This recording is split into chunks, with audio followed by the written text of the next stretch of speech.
লাইফে first time ফ্লাইটে করে আমি ব্যাঙ্গালোর যাব, তো চলো তোমাদেরকে একটু যাত্রাপথ শেয়ার করা যাক।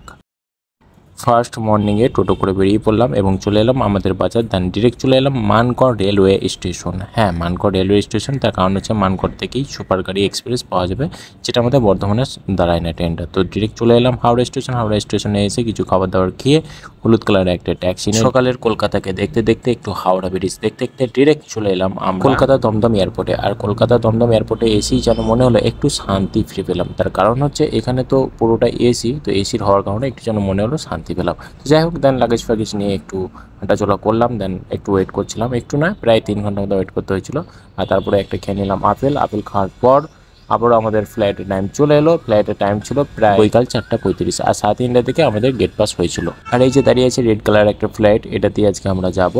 তো তারপর টিকিট নিয়ে চলে গেলাম ফ্লাইটে গিয়ে সিট ফিট নিয়ে বসে পড়লাম। বসে পড়ার পর তারপরেই আমাদের ফ্লাইট স্টার্ট করে দিল। আর আমার লাইফের ফার্স্ট টাইম, তো ফ্লাইটে খুবই একটা দারুণ এক্সপিরিয়েন্স লাগছিলো। ফ্লাইটটা যখন ওপরের দিকে উঠলো, ওপরের দিকে শরীরটা খুবই টান দিচ্ছিলো।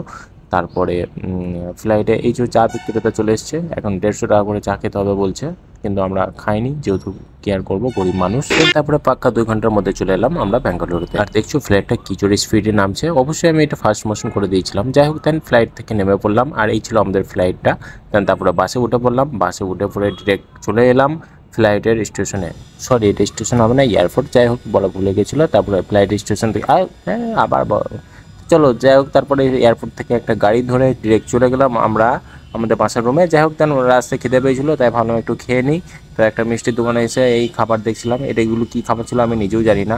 যাই হোক, তারপরে এই রুটি ফুটি এইসব খেয়ে একটু চা খেয়ে নিলাম। খেয়ে নেওয়ার পরও আবার গাড়ি স্টার্ট করলো। দেন গাড়ি স্টার্ট করা ফাইনালি আধা ঘন্টা 40 মিনিট লাগলো এয়ারপোর্ট থেকে আমাদের রুমে ফিরতে। আর রুমটা একদম আগে থেকেই ফোন করে বলা ছিল, আর রুমটাতে একদম ঝ্যাক্কাস পেয়েছিলাম। দেখে নাও তোমরা কেমন লাগছে রুমটা, একটু কমেন্টে জানিও।